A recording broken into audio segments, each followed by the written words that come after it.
Welcome to Sandilya classes. इस video में हम लोग पंचायती राज व्यवस्था के बारे में पढ़ेंगे। भारतीय संविधान में शासन चलाने से संबंधित कुछ निर्देशक सिद्धांतों का भी उल्लेख है। इन्हें directive principle of state policy कहते हैं, राज्य के नीति निर्देशक तत्व। इन सिद्धांतों में से एक सिद्धांत यह है कि भारत की सरकार देश में ग्राम स्वशासन की दिशा में कार्रवाई करे। अनुच्छेद 40 में इसका उल्लेख है। इस निर्देश के अनुपालन के लिए 73वां संविधान संशोधन अधिनियम 1992 में लाया गया, जो 24 अप्रैल 1993 से प्रभाव में आया था। इसी उपलक्ष्य में 24 अप्रैल को पंचायती दिवस मनाया जाता है। यह मुख्यतः एक त्रिस्तरीय व्यवस्था है। त्रिस्तरीय व्यवस्था मतलब ग्राम के स्तर पर ग्राम पंचायत, ब्लॉक के स्तर पर पंचायत समिति और जिला के स्तर पर जिला परिषद या डिस्ट्रिक्ट लेवल पर क्या है, जिला परिषद है। ठीक है, अब आगे देखते हैं। बलवंत राय मेहता समिति, इसका संबंध किससे है? पंचायती राज व्यवस्था से है।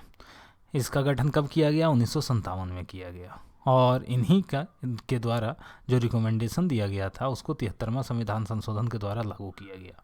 तो आइए देखते हैं बलवंत राय मेहता समिति का रिकमेंडेशन क्या क्या था।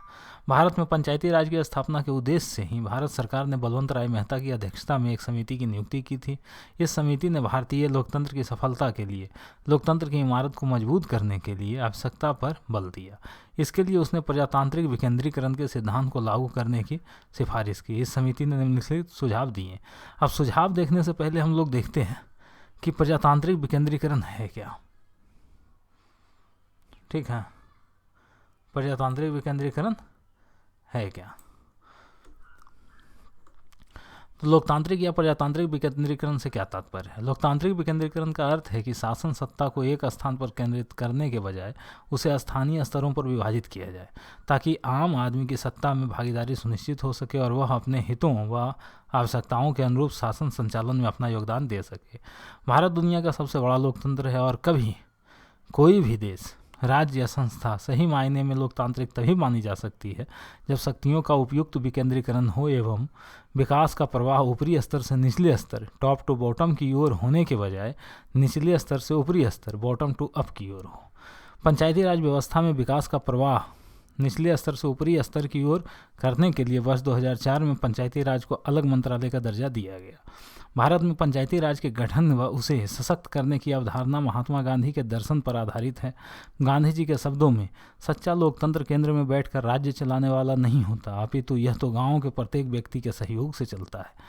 तो ये जो था प्रजातांत्रिक या लोकतांत्रिक विकेंद्रीकरण का अर्थ। अब आगे देखते हैं कि बलवंत राय मेहता समिति ने क्या क्या रिकमेंडेशन दिया था। पहला रिकमेंडेशन, सरकार को अपने कुछ कार्यों और उत्तरदायित्वों से मुक्त हो जाना चाहिए और उन्हें एक ऐसी संस्था को सौंप देना चाहिए जिसके क्षेत्राधिकार के अंतर्गत विकास के सभी कार्यों की पूरी जिम्मेदारी रहे। सरकार का काम सिर्फ इतना रहे कि ये इन संस्थाओं को पथ प्रदर्शन और निरीक्षण करती रहे। दूसरा, लोकतंत्र की आधारशिला को मजबूत बनाने के लिए राज्यों की उच्चतर इकाइयों जैसे प्रखंड, जिला से ग्राम पंचायतों का अटूट संबंध हो, इसलिए प्रखंड और जिले में भी पंचायती व्यवस्था को अपनाना आवश्यक है। तीसरा, प्रखंड स्तर पर एक निर्वाचित स्वायत्त शासन संस्था की स्थापना की जाए जिसका नाम पंचायत समिति रखा जाए। इस पंचायत समिति का संगठन ग्राम पंचायतों के द्वारा हो। चौथा, जिला स्तर पर एक निर्वाचित स्वायत्त शासन संस्था की स्थापना की जाए जिसका नाम जिला परिषद रखा जाए। इस जिला परिषद का संगठन पंचायत समितियों द्वारा हो। ठीक है, अब देखते हैं कि ये तो रिकमेंडेशन बलवंत राय ने कर दी थी। अब उसको लागू कब किया गया?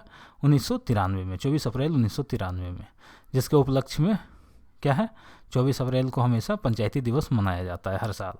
ठीक है, तो ये कौन सा संशोधन था? 73वां संविधान संशोधन। तो 73वां संविधान संशोधन में क्या क्या विशेषताएं थी उसको भी एक बार देख लेते हैं। ठीक है, उसके बाद हम लोग पूरा पंचायती राज व्यवस्था का जो संरचना है, जो संगठन है, उसके बारे में अध्ययन करेंगे। तो 73वें संविधान संशोधन अधिनियम की विशेषताएं।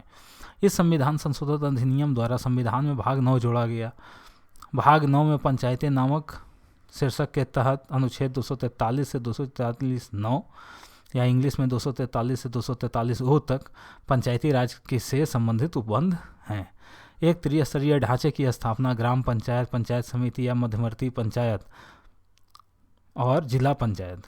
इस स्तर पर त्रिस्तरीय ग्राम पंचायत, ग्राम के स्तर पर पंचायत समिति या मध्यवर्ती पंचायत ब्लॉक के स्तर पर, और जिला पंचायत या जिला परिषद जिला के स्तर पर। ठीक है। तीसरा, ग्राम सभा गांव के स्तर पर उन शक्तियों का उपयोग कर सकती है और वे कार्य कर सकती है जैसा राज्य विधानमंडल विनिर्धारित करे। नेक्स्ट, 73वें संविधान संशोधन द्वारा संविधान में 11वीं अनुसूची जोड़ी गई और इसके तहत पंचायतों के अंतर्गत 29 विषयों की सूची की व्यवस्था की गई। अर्थात ये 29 विषय पर ग्राम पंचायत जो है वह निर्णय ले सकती है। नेक्स्ट, पंचायत की सभी सीटों को पंचायत के निर्वाचन क्षेत्रों से प्रत्यक्ष चुनाव द्वारा निर्वाचित व्यक्तियों से भरा जाएगा। इसके लिए प्रत्येक पंचायत क्षेत्र को प्रादेशिक निर्वाचन क्षेत्रों में इस प्रकार विभाजित किया जाएगा कि प्रत्येक निर्वाचन क्षेत्र की आबादी और आवंटित क्षेत्रों की संख्या के बीच का अनुपात साध्य हो और सभी पंचायत क्षेत्र में समान हो। अगला, संविधान का अनुच्छेद 243 घ अनुसूचित जाति और जनजाति के लिए सीटों को आरक्षित किए जाने की सुविधा देता है। प्रत्येक पंचायत में सीटों का आरक्षण वहां की आबादी के अनुपात में होगा। अनुसूचित जाति और जनजाति की महिलाओं के लिए आरक्षित सीटों की संख्या कुल आरक्षित सीटों के 1/3 से कम नहीं होगी। ठीक है। नेक्स्ट, पंचायतों का कार्यकाल 5 वर्ष निर्धारित है, लेकिन कार्यकाल से पहले भी इसे भंग किया जा सकता है। पंचायत गठित करने के लिए नए चुनाव कार्यकाल की अवधि की समाप्ति या पंचायत भंग होने के तिथि से 6 महीने के भीतर ही करा लिए जाने चाहिए। ठीक है। अगला, पंचायतों के निधियों में सुधार के लिए उपाय सुझाने हेतु राज्य वित्त आयोग का गठन, राज्य चुनाव आयोग का गठन, कर, ड्यूटी, टोल टैक्स, शुल्क आदि लगाने और उसे वसूल करने का पंचायतों को अधिकार, राज्यों द्वारा एकत्र करों, ड्यूटियों, टोल टैक्स और शुल्कों का पंचायतों को हस्तांतरण, ये सब सारी क्या व्यवस्था 73वें संविधान संशोधन में किया गया। अब संरचना किस प्रकार है हम लोग पहले भी एक ग्राफ के द्वारा देख चुके हैं। यह दूसरा ग्राफ है कि ग्राम स्तर पर संरचना क्या होगा, ग्राम पंचायत। इसका मुख्य पदाधिकारी कौन होगा, प्रधान। इसके सदस्य सहयोगी संघीय सहयोगी कौन होंगे, बीडीसी सदस्य। खंड या ब्लॉक स्तर पर क्षेत्र पंचायत, इसका हेड कौन, प्रमुख। और क्षेत्र पंचायत सदस्य इसके संघीय सहयोगी होंगे। जिला स्तर पर जिला पंचायत या जिला परिषद, मुख्य अधिकारी कौन, अध्यक्ष। और इसका संघीय सहयोगी कौन होगा, जिला परिषद के सदस्य। ठीक है। नेक्स्ट, अब देखते हैं, ये सब सारी चीज़ रिकमेंडेशन हो गई। हम देख चुके हैं कि जो बलवंत राय मेहता समिति का ये था उसको देख चुके हैं, रिकमेंडेशन। दूसरा चीज़ हम लोगों ने देखा 73वां संविधान संशोधन में की विशेषताएं क्या क्या थी, वो भी हम लोग देख चुके हैं। अब देख रहे हैं कि संरचना कैसी है ग्राम पंचायत का, जो ग्राम के लेवल पर है उसकी संरचना, कंपोजिशन ऑफ ग्राम पंचायत। तो क्या है, सरपंच। सबसे पहले सरपंच होता है, इसके क्या क्या काम है, क्या करेगा ये सब देखते हैं। ग्राम पंचायत की न्यायपालिका को ग्राम कचहरी कहते हैं, जिसका प्रधान सरपंच होता है। सरपंच का निर्वाचन मुखिया की तरह ही प्रत्यक्ष ढंग से होता है। सरपंच का कार्यकाल 5 वर्ष है। उसे कदाचार, अक्षमता या कर्तव्यहीनता के कारण सरकार द्वारा हटाया भी जा सकता है। अगर 2/3 पंच सरपंच के विरुद्ध अविश्वास प्रस्ताव पास कर दें तो सरकार सरपंच को हटा सकती है। सरपंच का प्रमुख कार्य ग्राम कचहरी का सभापतित्व करना है। कचहरी के प्रत्येक तरह के मुकदमे की सुनवाई में सरपंच अवश्य रहता है। सरपंच ही मुकदमों को स्वीकार करता है तथा मुकदमे के दोनों पक्षों और गवाहों को उपस्थित करने का प्रबंध करता है। वह प्रत्येक मुकदमे की सुनवाई के लिए 2 पंचों को मनोनीत करता है। ग्राम कचहरी की सफलता बहुत हद तक उसकी योग्यता पर निर्भर करती है।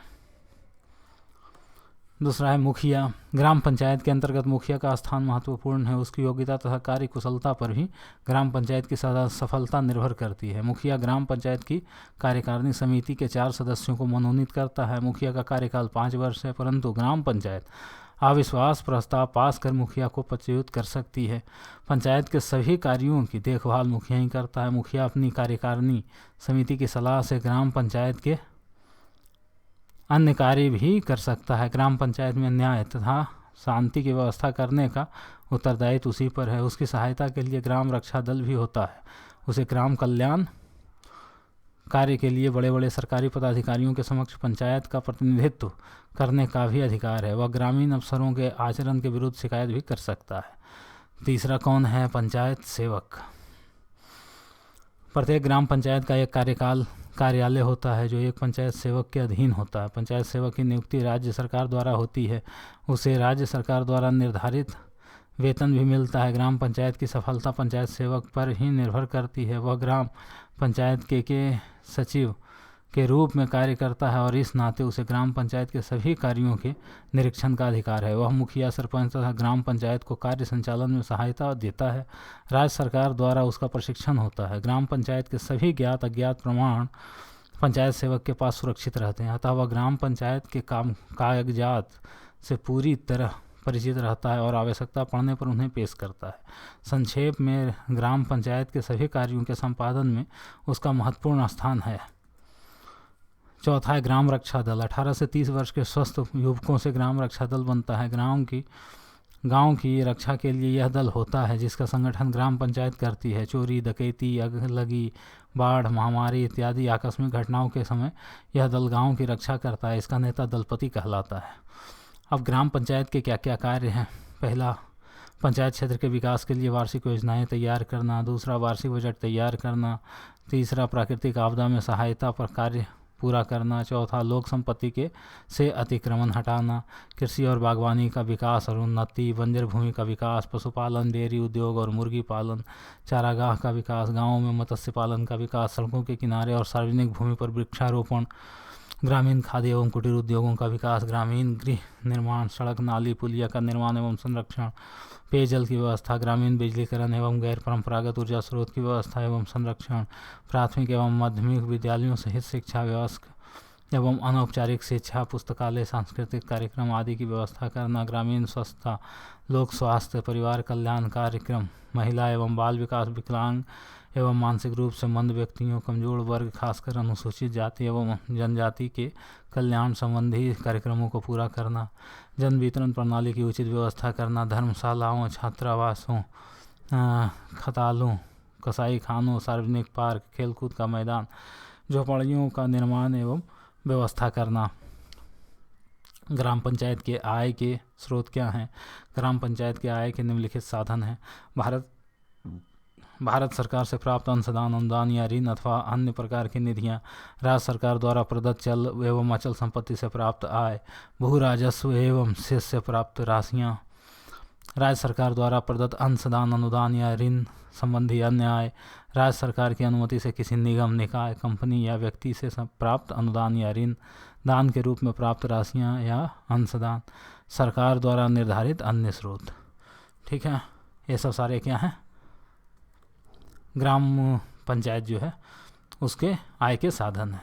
अब किस प्रकार से ग्राम सभा, ग्राम पंचायत और अन्य इससे एक दूसरे से रिलेशन रखते हैं, इसको इस ग्राफ या फिगर के द्वारा मेरे द्वारा प्रस्तुत किया गया है। अगर ये आपको सहयोग करे समझने में तो बहुत अच्छी बात है।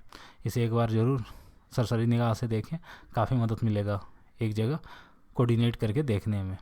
चलिए, तो यहाँ तक इस वीडियो में करते हैं। आगे हम लोग ब्लॉक स्तर पर और ज़िला स्तर पर जो पंचायतें हैं उसके बारे में हम लोग पढ़ेंगे। ठीक है।